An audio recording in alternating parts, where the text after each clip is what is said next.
تا من چیژی خۆم بە مێر بدەم دەکرێتن 20 مسقال زێڕی لە ماڵەکەی داوا بکەم 10 مسقال و جیژەکەم بیتن 10 ژلۆ کوڕەکەم خۆم چاکەم یعنی دا بدەیتە کچەکەی خۆت دەش لە کچەکەی دەبی 10 مسقال ژلۆ کوڕەکەی من چاکەی یعنی بڵێن 10 مسقال بۆ کوڕەکەی من بکەن کوڕەکەی تۆ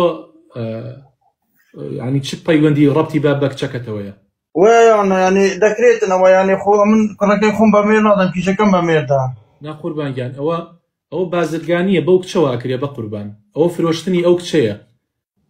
ئەم کچە ئەگەر 20 مسقال ئاڵتوونی بۆ بکرێ حەقی خۆیەتی و ئازادە لەو بەینەیە ئەیدا بەکێ ئەتوانێت بیدا بە ئاڵۆزارێک بیدا بە فەقیرێک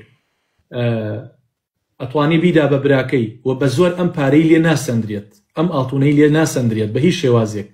و نابێ ئەو ئیتیفاقیە بکرێ ئەوە پێوتێ شیربایی ئەوە حرامە قوربانگیان ئەوە ماف و حەقی ئەو ئافرەتەیە بیکا بەخۆیە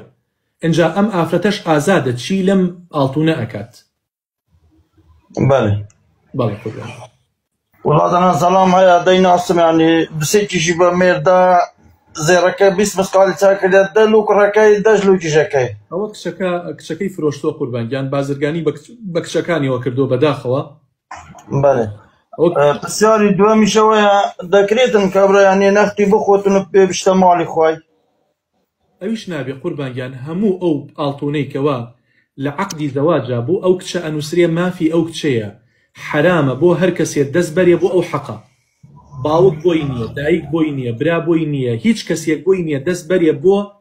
زەنگیانەیەکی ئەو کچە چونکە هەموو ئەو مارەیە کە لە حەقی ئەو ئافرەتەیە ئەنووسرێ حەقی ئەو ئافرەتەیە وەری بگرێت